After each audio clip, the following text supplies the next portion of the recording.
Thank you, Luke. And Luke is not only a fabulous local member, he's also a man who served our country and a man who understands deeply the importance of both defence cooperation, national and diplomacy.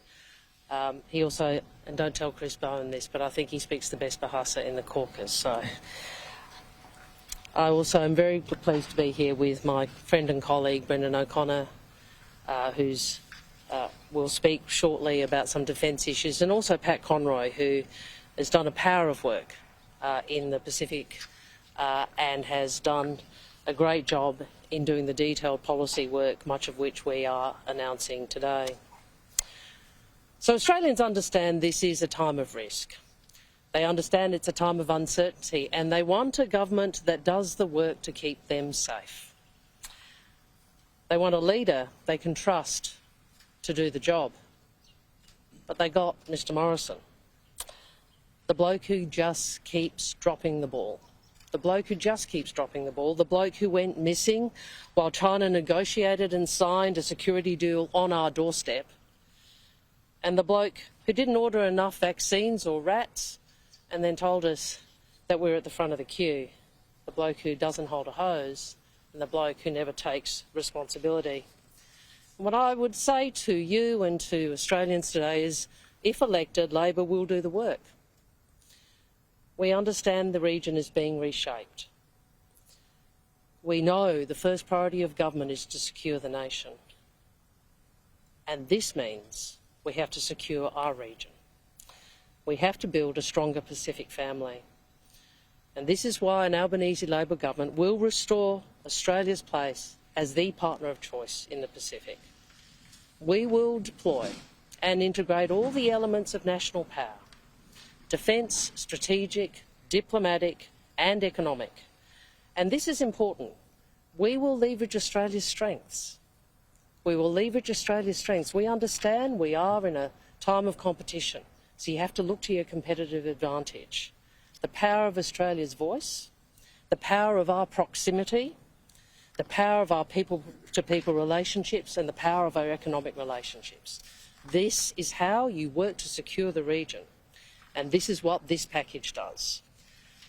So today I can announce that an Albanese Labor government will boost official development assistance to the Pacific countries and Timor-Leste by $525 million over the next 4 years. This will help address the decade worth of development gains that have been lost due to the pandemic and due to coalition cuts. This funding of $525 million to the Pacific and Timor-Leste over the next 4 years will be used to expand existing projects and to develop new projects. And there is an event later today which we can show you some of what this money can be used for the betterment of the region and to ensure stronger relationships between Australia and countries of the region.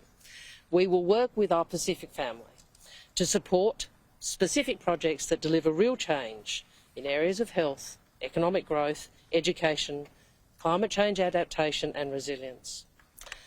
I also announce that, unlike the coalition, we will restore Australia's leadership on climate change.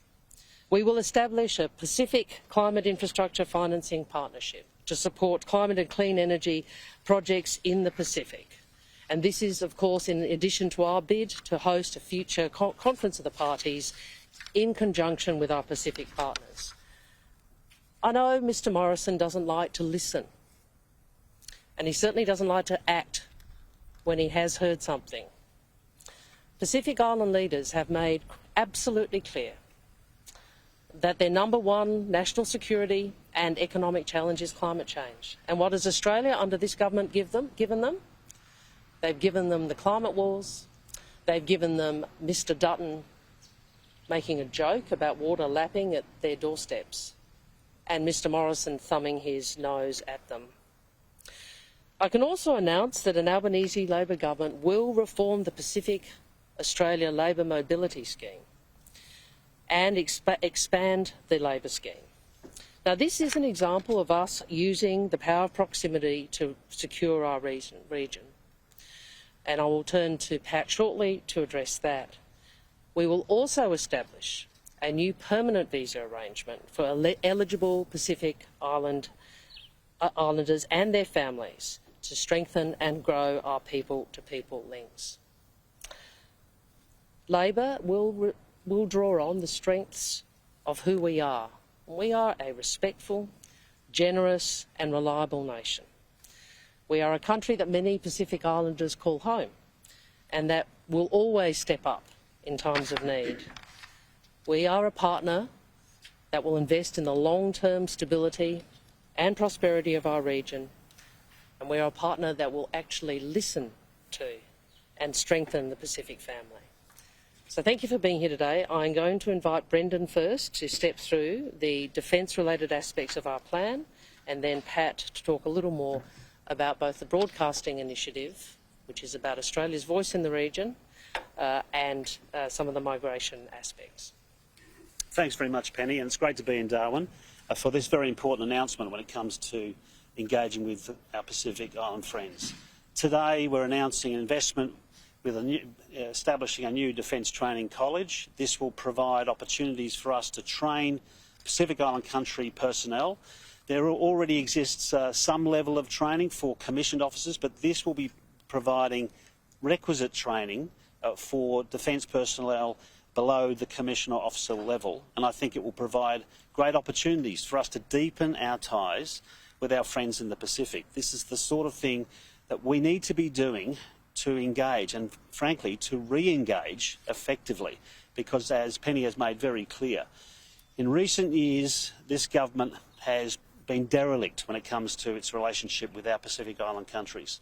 So we need to invest more in terms of defence cooperation, and that will also go to municipal policing as well. It's that type of approach that not only increases defence capability within the region, it increases and deepens our relationship with our friends, and we need to be doing that. Further to that, we'll be looking at increasing aerial surveillance and establishing greater maritime investment so that we can protect the interests within the region. As we know, the Pacific Island countries rely heavily upon fishing, as does Australia, and they have very large exclusive economic zones.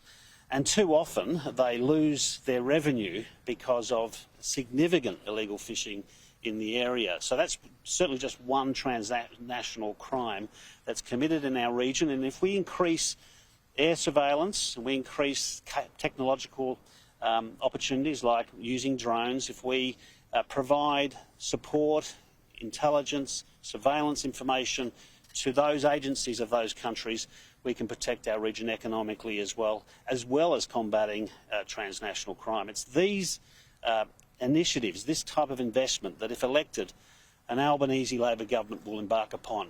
It's important that we strengthen our ties, that we strengthen our defence capability in the region. As you know, Anthony announced a Defence Force posture review that would embark upon if elected.